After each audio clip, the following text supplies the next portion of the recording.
Hey y'all, this is Southern Woods here. Welcome back to another Ages of Conflict War simulation. What would happen if the 12 largest empires in the world came back present day for an all-out world war?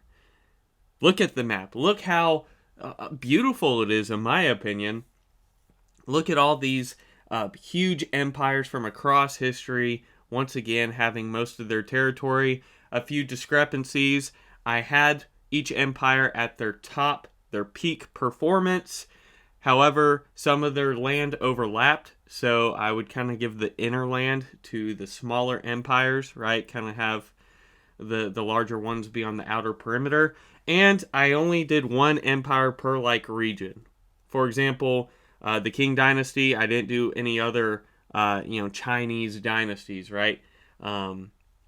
Second French Empire, all right, the first French Empire we didn't do that. So it's like one per region sort of thing. We have 12. Let's just go over them briefly because there's a lot of land to cover, right? We have the, excuse me, Second Portuguese Empire. They're technically the smallest here. Of course, Portugal, parts of Africa and South America. We have the Ottoman Empire, of course, having a lot of the Mediterranean, a little bit of Africa as well. The Roman Empire, all right, I had to give some land. All right, this isn't as big as they probably would be, but of course, Italy, Eastern Europe, some of Africa. Empire of Japan, of course, Japan, a lot of the Pacific. The Abbasid Caliphate's going to have a lot of the Middle East and some of North Africa. Qing Dynasty, just a huge part of Asia. Second French Empire, going to have a large part of North Africa, France, Louisiana territory, as well as Madagascar. Empire of Brazil, just a big old piece of what's Brazil. Spanish Empire, of course, going to be a lot of Central and South America, as well as Spain, a little bit of Africa. The Mongol Empire, huge swath of land there. And then the two largest, we got the Russian Empire, which is smaller than it would be because I have some Mongol territory. And of course, the British Empire, which has Britain, some in North America, Africa, Asia, everywhere, right? Because the British were everywhere. So, which empire is the strongest in your opinion? Who's going to end up winning this battle royale? Here we go. Place your bets now. It's going to be curious as they scramble for the rest of Africa. Of course, the British and French racing to get a lot of that. I'm going to try my best to keep up with separate battles around the world. It's a large map, so I have to kind of move around. You can see some battles going on now. The first to fall is the Abbasid Caliphate, as the Ottomans kind of swooped in right here close to Jordan maybe, and just took them out real swiftly. So the Abbasid, first to fall. Out of all the mighty empires, they're the worst, according to this. Okay. Control man, be better. The last bit of land to grab up looks like to be Greenland.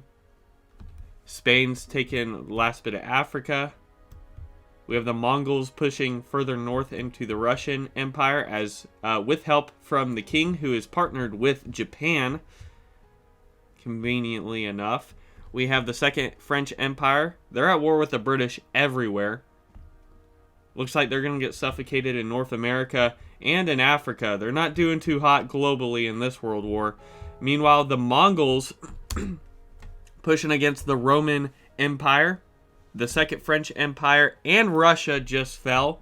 So a lot of land to be eaten up here in Africa, Europe, and in Asia, as the Qing dynasty gets a lot of that. Same with the Mongols. We just had the Roman Empire fall to the Ottomans. So already we have 7 left. Spanish going against Brazil, trying to kick them out. The Brazil only has Brazil, so. Let's check out these naval battles in the Pacific. You can see the Spanish was essentially the Philippines. We have a lot of island hopping essentially against Japan. So Spanish and Japan fighting big battles in the ocean, as well as the British getting in on it too. So I love that dynamic of the map. All right, Brazil was conquered by the Spanish, so we have half our nations or empires left, I guess you could say. Let's just look at some statistics here. The largest going to be the British, followed by the Mongol, Spanish, Qing Dynasty, Ottoman Empire, and the Empire of Japan, who is very broken up with their island hopping that they got going on. Looking at the income, they're all pretty wealthy, of course. The Ottoman probably being the weakest, though. And then, are any allied? The King and Mongols are allied, so that's huge. All right, the Spanish going against the British in Africa a little bit. Meanwhile, the Ottomans trying to get a lot of the Middle East and Africa. They're going to eat up a lot of it currently. So a lot of wars going on in Africa currently. Less on the home front. But we also have the Spanish spreading into North American territory. They're also going to land here as well in Newfoundland almost, or Nova Scotia. Meanwhile, the Mongols making their way to Greenland and close to Iceland as well. In fact, Britain has been kicked out of Britain. I don't know where their capital is now. Maybe Australia. But the British not doing too hot right now. Neither is Japan, really. I mean, they have some land, but they're really broken up. All right, the Ottomans are actually going to fall to the Spanish. The Spanish kind of went right into their capital around Constantinople. Now the British taking back a lot of Africa. There's a lot of land, you know. When you're trying to take over the world, there's a lot of resources that have to be spread thin. It's amazing what the British did, to be honest, since Britain doesn't have a lot of population compared to a lot of the world. You know, one island was able to spread across the whole world, essentially.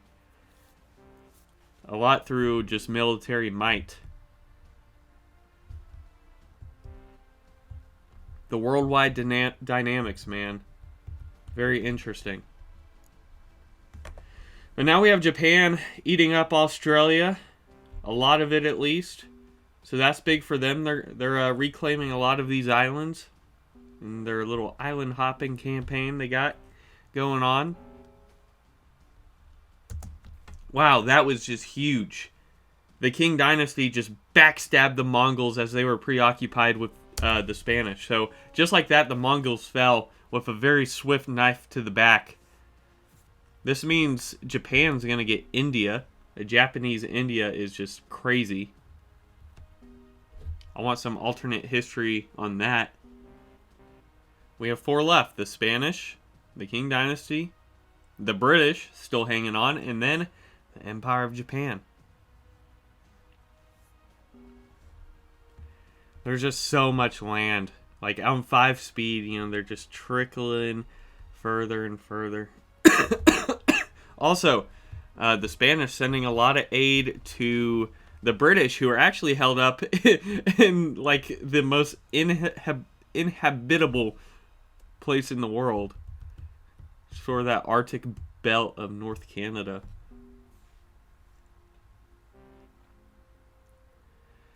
So now the British are kicking the Japanese out of India as well as Australia. The Japanese have just collapsed. The British very close to landing on mainland Japan before piecing out. And now the Spanish and British turning against the Qing Dynasty. I imagine, yep, Japan and the King are going to team up against the European powers. Japan not doing too hot, just hoping that the King can repel them long enough. Meanwhile, Japan using their last bit of naval might to keep the British Navy off of their home. Uh-oh, we just had Japan. Huge mainland invasion of Asia, taking out the King. So the King backstabbed the Mongols earlier. Now Japan backstabbed the Qing Dynasty. So we have the Spanish, we have the British, and we have the Japanese. And they're all kind of split up in thirds right now for the most part. Very interesting. It's interesting since the British have their capital all the way in northern Canada. You know, a focus of war is up there rather than, you know, this main front, which it probably would usually be, I suppose. The AI's having a hard time trying to just win in any direction right now. But let me know. Put in the comments below if you've made it this far into the video. Which empire would you like to fall under? The Spanish, the British, or the Japanese? If you had to be under the rule of one of these empires, which one would it be?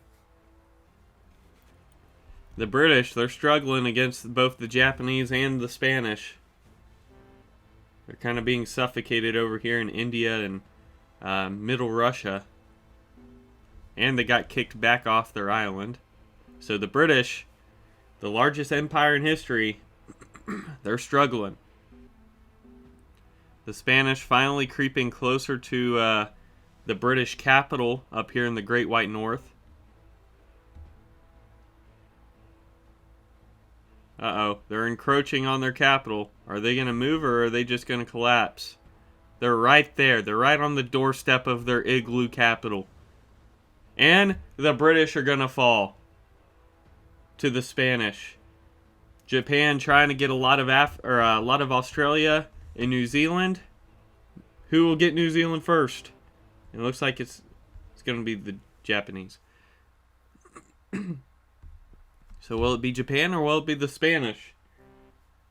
This may take forever, so I may just have to call it a draw depending on how many minutes pass by. I don't have all day to sit here and see which one wins. But it looks like it may end up being pretty split evenly with Japan having the East and the Spanish having the West. I'm curious just to see who will get past the Himalayas and stuff. Alright, I'm going to end it about there. Mainly because it's gonna end up taking forever.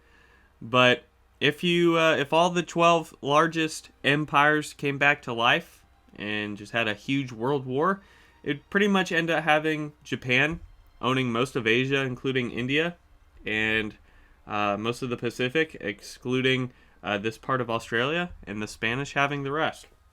So let me know what you think about that. India, if I have any Indians watching my videos, would you rather be under the Empire of Japan or the Spanish? And yeah, if you like this simulation, if you want to see this one run up again, definitely smash the like button because it takes forever on this huge map. If you want to see more of these simulations, outdoor videos, food reviews, hit that subscribe button. Join the Southern Woods community, and I will see y'all in the next one. Shout out to the Spanish and the Japanese. Southern Woods out.